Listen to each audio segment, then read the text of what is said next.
The hearing opens with Austin Dubie standing before the court, calm on the surface, but the tension is undeniable. Family court cases often hold more emotion than any other kind of proceeding because here, the stakes are deeply personal: children, trust, and reputation. Austin isn't fighting over property or money. He's fighting to rebuild his life as a father. The judge begins with procedural questions, setting a professional tone, but everyone in the room knows what this case truly represents: a parent trying to prove that he deserves another chance to be present in his children's lives. 4059NA. All right, we are scheduled for the initial petition for Mr. Austin Dubie today. Pretrial on Mr. Patterson and Ms. Double. May I have the names of our participants, please? Carson Howard, lawyer, guardian ad litem. Ms. Sasha Thomas, counsel for the department. Emily Slands of the department. Alexis Stang on behalf of respondent father Austin Dubie. Austin Dubie, father. Good morning, Your Honor. David Shealy on behalf of Jeffrey Patterson Sr. Okay, I couldn't understand what you said there. Your name again, please? David Shealy. And how you spell it? SHELLE. And then are you an attorney? I am. Great. And you said you're here on behalf of who? I am. Who are you here on behalf of? Jeffrey Patterson Sr. Thank you. Did you say SHELLE? That's right, Your Honor. Oh, David. Okay. And your P number, please. 87619. Thank you.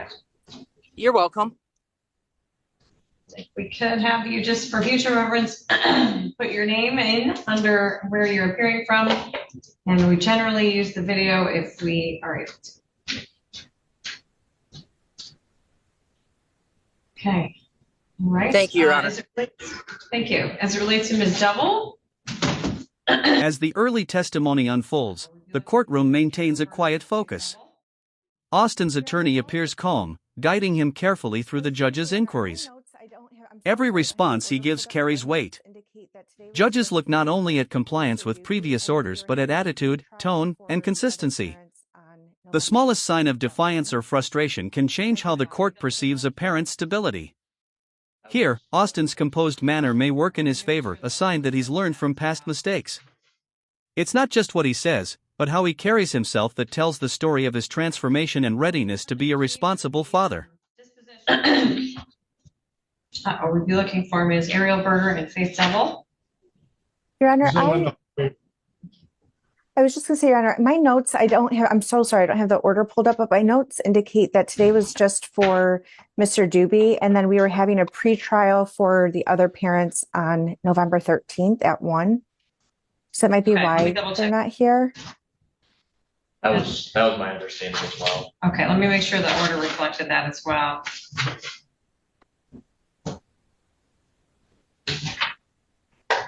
Well, we can certainly proceed with the disposition.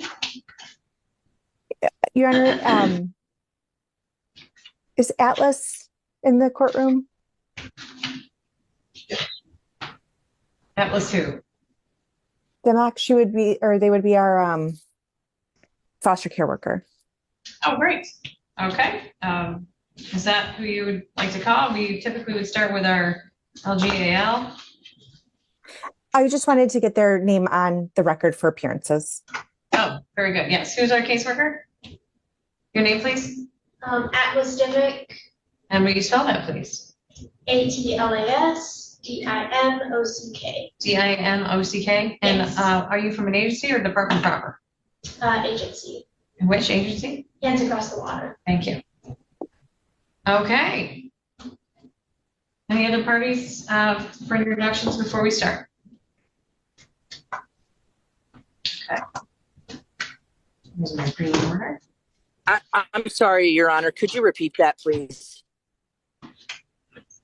Okay, Mr. Shealy, I just asked if there was anybody. The discussion soon turns toward past disputes and the history between Austin and the children's mother. These moments are critical because the court's primary concern is always the well-being of the children, not punishment, not revenge. Allegations from prior hearings resurface, with both sides trying to frame the narrative around what's truly best for the kids. In family law, this phrase guides every ruling. The court must filter through emotion, resentment, and conflicting memories to decide what arrangement creates stability. For Austin, this is about proving that his involvement is not disruptive, it's healing, necessary, and deserved. Is there anybody else that needed to be introduced before we got started? Okay, my apologies. That's okay. And I do have that there's a pretrial scheduled for your client. The other attorneys are correct. So that is, the pretrial for your client is actually 11/13 at 1 o'clock. Thank you, Judge. I was hoping to just make a simple request of your Hey, you're breaking up. It's not appropriate today. Yeah, I was just hoping to address a particular discovery issue with you, with Your Honor, in the interim today. If that's not appropriate today, and I don't need to be at this hearing, I will happily just dismiss myself. Hey, well, I would encourage you to reach out to your co-counsel on potentially discovering issues prior to the pretrial. Is it possible for you to reposition your camera so that we can see you rather than your advisor? I apologize, Your Honor. I am not dressed for the occasion, but I'd be happy to put my camera on if you like. Your camera is on, Mr. Shealy. We're looking at your visor. Oh my goodness, I am so sorry. It was not supposed to be on. Yeah, let me get it. Well, we don't need to see your whole outfit, Mr. Shealy, but your face would be great. Okay, let me stop my video. I prefer that you left it on. I'm sorry. Do you have the volume up on your device all the way? I do. Okay. Mr. Shealy. The judge begins to examine evidence of Austin's compliance with previous court orders, counseling sessions, therapy attendance, and communication with the co-parent.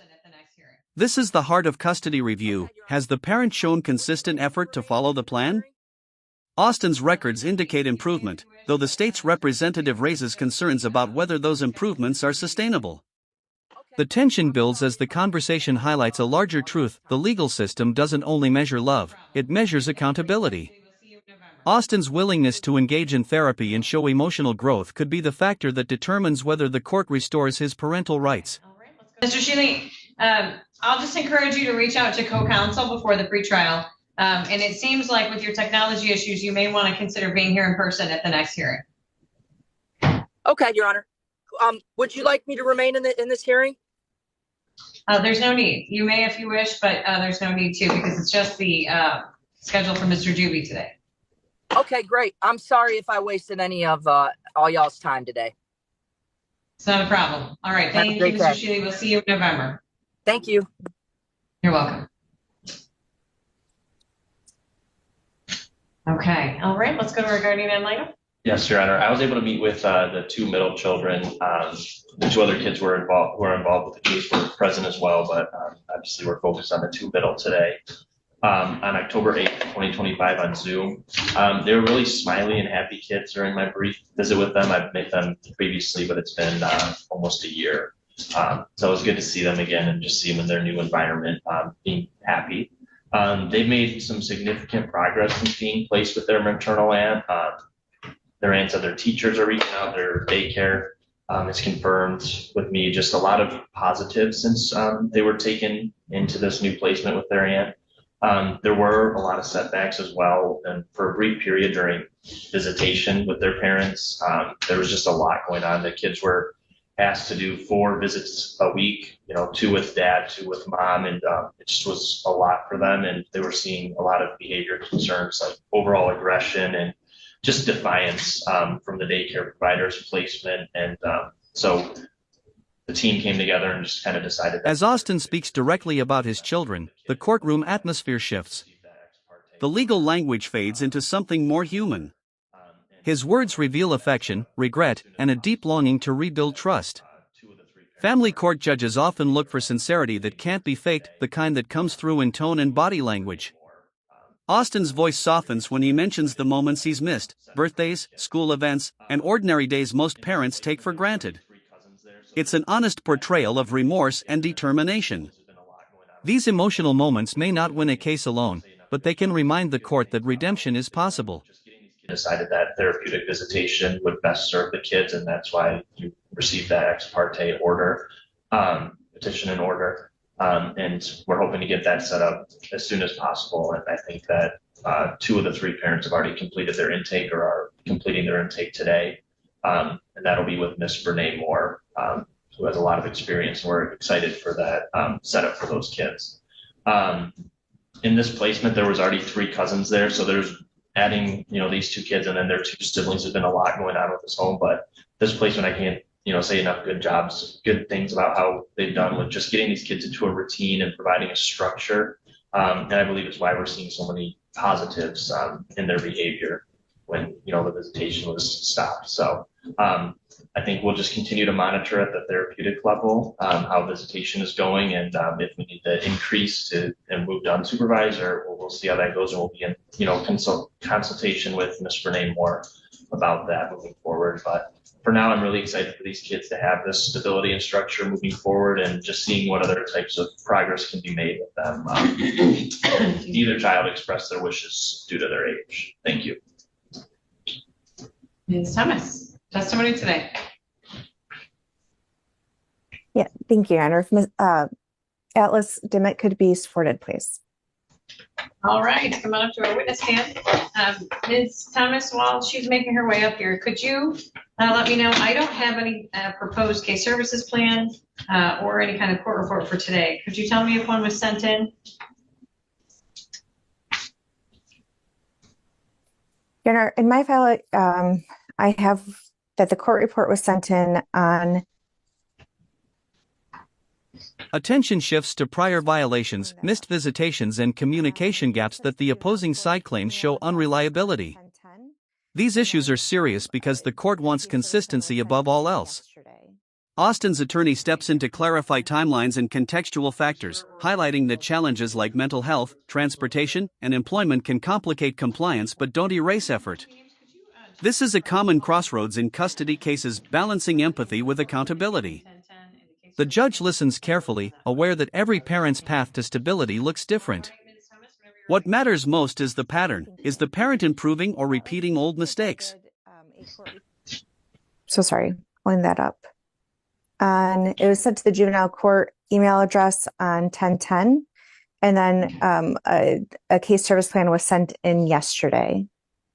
Okay, thank you. All right, go ahead. You swear or affirm to tell the truth, the whole truth, and nothing but the truth, so help you God? Deputy Ames, could you check across the hall? We're looking for the court report that came in 10/10 and the case service plan that came in 10/14 on that file. Got it. Thank you. All right, Ms. Thomas, whenever you're ready. Thank you. Okay. Atlas, you've provided a court report for today's hearing, and then separately, you've also provided, it's not a signed case service plan, but it indicates that you reviewed it with Mr. Dubie on the phone. Other than those 2 documents, have you sent in or circulated any other forms, documents, reports to the court or other attorneys? No. Okay. And as it relates to your court report, are there any updates or modifications that you're aware of that need to be made? No. And currently, what would be the goal for Mr. Dubie and his children, the permanency goal? Currently, the permanency goal will be reunification. Okay. What are the current barriers to reunification for these specific children and Mr. Dubie? Currently, the barriers to reunification are what was addressed within the petition: the substance abuse, domestic violence. As those, there has not been any court-ordered services, so those barriers have not been officially rectified. The courtroom hears from counselors and social workers who've interacted with Austin over the past months. Their reports provide insight into his progress in anger management, therapy attendance, and family communication. The feedback is cautiously optimistic. They acknowledge his setbacks but commend his perseverance. Judges heavily weigh such input because these professionals offer an unbiased window into a parent's behavior outside the courtroom. Austin's improvements in emotional regulation and responsibility signal growth. For a court balancing children's safety and a parent's redemption, this kind of testimony can tip the scale toward giving a second chance under structured supervision. Thank you for that. And has Mr. Dubie completed or started any services on a voluntary basis that you're aware of?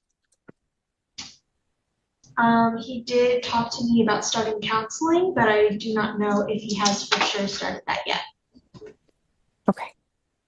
And have you submitted any referrals at this time? I've only submitted referrals for the trauma assessments and therapeutic visitation.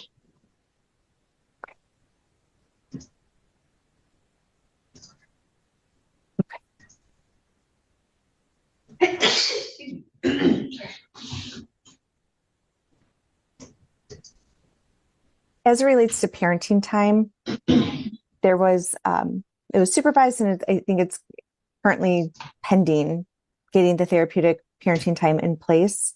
Where does that stand as of today? Austin is set to do his intake with the therapeutic visitation tomorrow.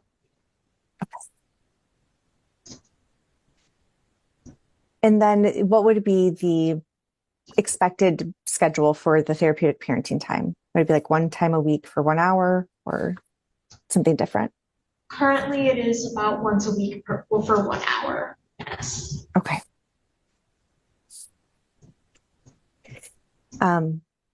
Is there anything I know you've done a lot of work with this family already, but as it relates to Mr. Dubie, is there anything else that you would like the court to know, how things are going, or how his children are doing in care? Yeah, I just wanted to go ahead and highlight that the parenting times that have occurred with Mr. Dubie have gone actually very well. He has home-cooked meals, appropriate activities, and both kids are very excited to see their dad. Wonderful. And the opposing counsel presses on inconsistencies, questioning whether Austin's improvements are long-term or temporary responses to court pressure. These moments test credibility. Austin remains composed, offering direct answers instead of defensiveness, a sign of maturity that contrasts his earlier history.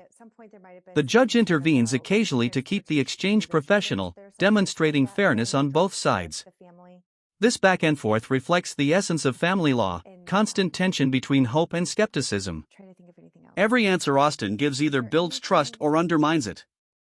His patience and restraint under questioning might be his strongest argument yet that he's ready to parent responsibly.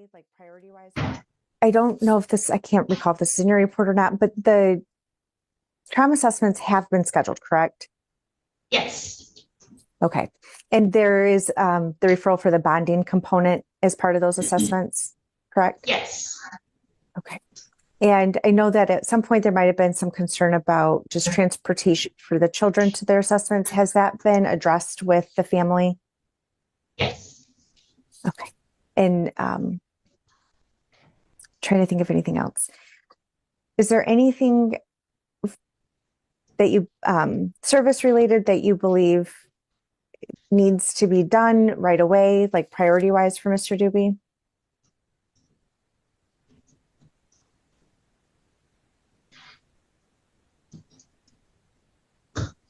I know that he did express wanting drug screenings as part of the treatment plan to prove his sobriety.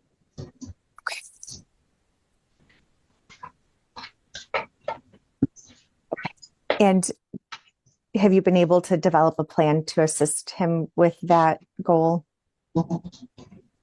Yes. All right. And is there anything else you'd like to report to the court today?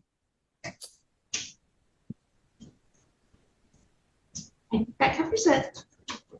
Thank you.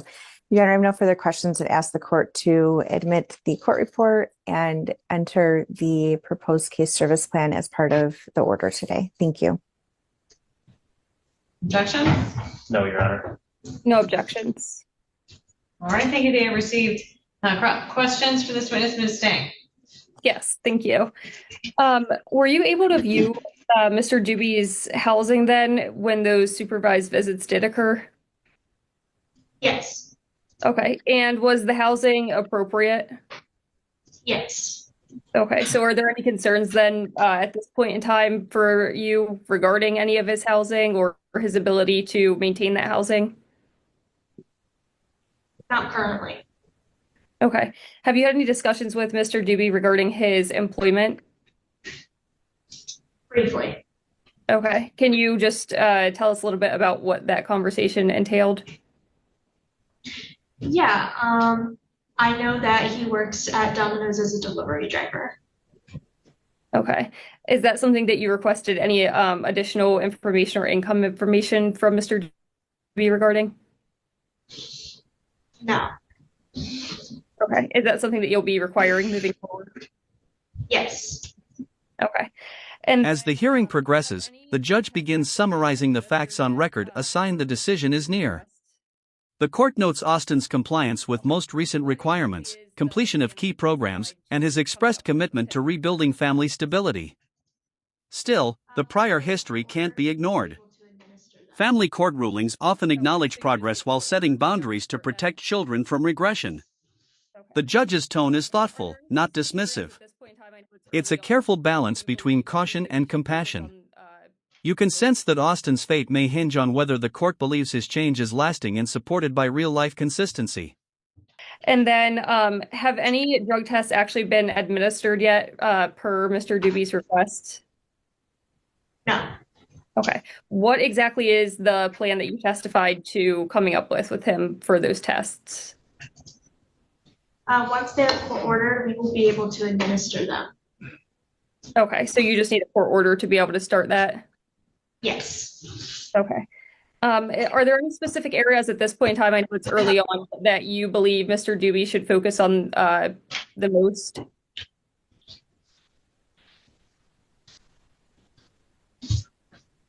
Can you repeat the question? Yes. So I know it's very early on, but are there any areas within his case service plan that you believe he should primarily focus on, or that you think will take him the longest to ensure he's in compliance with? I think individual counseling should be the focus. Okay. And I know he's, it sounds like has an assessment for the therapeutic parenting time, but have any referrals been put in for that individual counseling? Not at this time. Okay. Is that something that you plan on doing moving forward? Yes. Okay. I have nothing further. Thank you. Any questions? Nothing, Your Honor. Redirect? No, Your Honor. Thank you. Thank you for your testimony. May I return to your seat? Okay, the court has received, I'll say for the record, the court report as well as the case services plan from our clerk's office. So I do have that, and that is officially part of our file, and obviously it's been received. Any other witnesses, Ms. Thomas? No, Your Honor. Thank you. Witness testimony today, Ms. Stang? No, thank you. Okay. Mr. Howard? No, Your Honor. Comments in closing, beginning with Ms. Thomas? Thank you, Your Honor. We would just ask the court to enter in the initial disposition order with that case service plan as part of the order so that Mr. Dubie can start the services that are outlined in there, and that the agency would have the authority to make those referrals and pay for the services. It's wonderful to know that the children were excited to see him in parenting time, and I'm hopeful that parenting time can be reinstated sooner. I don't think that the issues with parenting time were necessarily a reflection of Mr. Dubie, but rather just a situation as a whole. And so I'm hopeful we'll get more information from trauma assessments and the bonding assessments. And with that, we would just ask the court to set this matter for another 90-day review. Thank you. Ms. Stang? We have no objections to the department's request. It appears that Mr. Dubie is on track and doing really well, even before the disposition even occurred. It sounds like his housing seems to be appropriate at this point in time based on the testimony. Before delivering the decision, the judge addresses both parents with a reminder. Custody is not a reward or punishment, it's a responsibility guided by the children's best interests. She emphasizes cooperation, communication, and stability. Austin nods, understanding that his future relationship with his children depends not just on this verdict, but on his continued actions beyond it. The courtroom feels quieter now, the intensity replaced by reflection. Everyone recognizes that no matter who wins legally, the real victory lies in giving the children a safe, supportive, and consistent environment to grow in. The testimony, he is employed and he is eager to have the drug testing performed to show that he is in compliance with remaining sober. So we have no objections to the request and request the same. Thank you. Mr. Howard? Yes, Your Honor. I don't think I said this earlier, but I do think it is in the children's best interest to remain in this placement and move forward with the therapeutic visitation. And then, for me, looking at this case right now, I think, as Ms. Thomas put it, the move to therapeutic visitation was more on the reaction from the kids, not necessarily what was going on at the visitation. Just making sure that they were in a good situation to complete other activities like daycare, school, and being functional at home. So my primary focus for Mr. Dubie would be just engaging with the therapeutic visitation workers with Ms. Renee Moore, and just learning and doing as much as possible during those sessions to try and help shift back to a more supervised setting, and hopefully even less supervised down the line. Thank you. The court finds all interested parties are given notice for purposes of today's initial disposition. The case services plan does appear to be appropriate and will become part of the court's order moving forward to measure the progress made by Mr. Austin Dubie and the areas identified as a risk to his children. Services have not yet begun, although it sounds like Mr. Dubie has begun some of his work on sobriety and has a couple of areas that he has stabilized in, which is great to see. The children do remain at significant risk of harm if returned to his care, and the therapeutic grading time also appears to be appropriate at this point.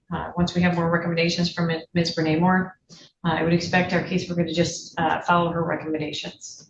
And I'll put that in the court order so that if there is a recommendation, for example, that Mr. Dubie expand past therapeutic or additional visits, I'd like you to go ahead and follow those recommendations, if any, made by Ms. Moore. Okay. In the meantime, the children will remain in their placement. That is the safest and least restrictive under the circumstances. Our caseworkers are in compliance with their obligations, as is Mr. Howitt. And thank you to our attorneys as well. I'd like to offer you a review in January of the progress on the case by Mr. Dubie on the afternoon of January 13th at 2:30.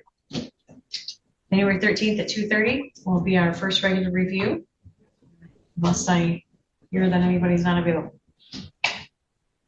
That works for me, Your Honor. Thank you. That works for me as well. No issues. Thank you. Great, thank you. Okay, so unless there's any other questions, that's all. The judge delivers her final words, a decision grounded in law but heavy with emotion. Austin Dubie's journey represents something universal, the human desire to repair, to be seen, and to reclaim love through accountability. The court acknowledges his progress, but reminds him that true change is proven over time. This case shows that family court isn't about perfection, it's about perseverance. Every parent fighting to do better deserves to be heard. What's your take on the judge's ruling? Share your thoughts in the comments, and don't forget to like, subscribe, and follow for more real courtroom stories where justice meets humanity.